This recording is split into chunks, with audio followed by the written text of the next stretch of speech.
أعوذ بالله من الشيطان الرجيم. بسم الله الرحمن الرحيم. الحمد للہ وکفا والسلام علی عبادہ الذین اصطفیٰ۔ امام ابن ماجہ رحمۃ اللہ علیہ نے عبداللہ ابن عمر رضی اللہ تعالی عنہما سے روایت نقل کی ہے ان رجلا قال لرسول اللہ صلی اللہ تعالی علیہ وسلم، ایک موقع پر ایک شخص نے نبی علیہ السلام سے عرض کی، من الحاج، اللہ کے رسول صلی اللہ علیہ وسلم حاجی کون ہوتا ہے؟ قال، آپ علیہ السلام نے ارشاد فرمایا، الشعث الطفل، کہ حاجی اس کو کہتے ہیں کہ جس کے بال پراگندہ ہوں اور جس سے پسینہ کی بو آ رہی ہو۔ یہ سفر حج یا عمرہ، یہ سفر عقیدت کا ہے، محبت کا ہے، عشق کا ہے۔ چنانچہ دیوانہ وار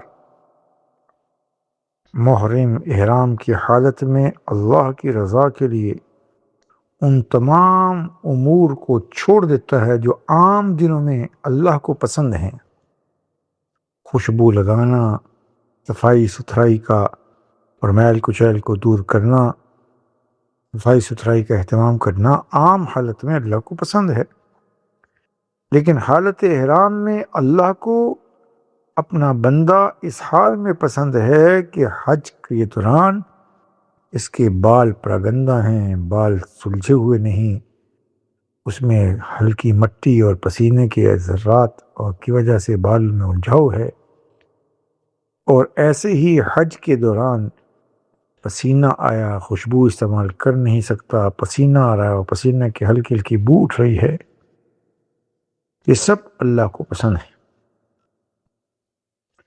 چنانچہ ایسے کام کرنا حالت احرام میں مکروہ ہے جو احرام کے تقاضوں کے منافی ہوں، ایسے امور جو عام صورت میں اللہ کے پسندیدگی کے خلاف ہے۔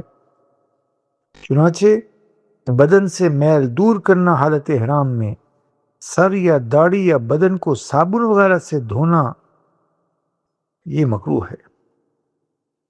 اگر کسی نے سادہ بے خوشبو صابن سے سر یا جسم دھو لیا تو شرعاً کوئی کفارہ لازم نہیں ہے، لیکن کراہیت پھر بھی ہے کہ اس سے بالوں کی پراگندگی، جسم سے میل کچیل دور ہوئی ہے۔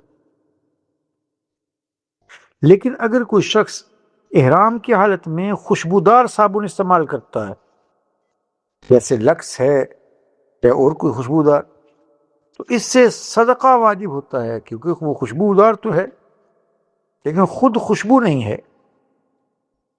ہاں، اگر خوشبودار صابن کئی مرتبہ مل کر سر یا ہاتھ وغیرہ دھوئے اور خوب استعمال کیا تو پھر دم لازم آ جائے گا، کیونکہ خوشبو بہرحال کثرت سے ہے۔ ایسے ہی حالت احرام میں سر یا داڑھی میں کنگھی کرنا یہ بھی پسندیدہ نہیں ہے، یا کوئی ایسا کام کرنا جس سے احرام کے ممنوع کام کے واقع ہو جانے کا اندیشہ ہو، جیسے سر یا داڑھی کو اس طریقے سے کھجائے کہ بال یا سر کے اندر جوں وہ گرنے کا خوف ہو۔ ہاں، آہستہ آہستہ کھجائے کہ بال اور جون نہ گریں، یہ مکروہ نہیں ہے، جائز ہے، لیکن اس طرح سے گرانا کہ بال ہی گر جائیں مکروہ ہے۔ حالت احرام میں داڑھی کا خلال کرنا اہتمام کے ساتھ یہ بھی پسندیدہ نہیں ہے۔ اگر کوئی کرے گا تو اس طرح کرے کہ بال نہ ٹوٹ کر گریں۔ اگر وضو کرتے ہوئے یا کنگھی کرتے ہوئے سر یا داڑھی کے 1-2-3 بال گر گئے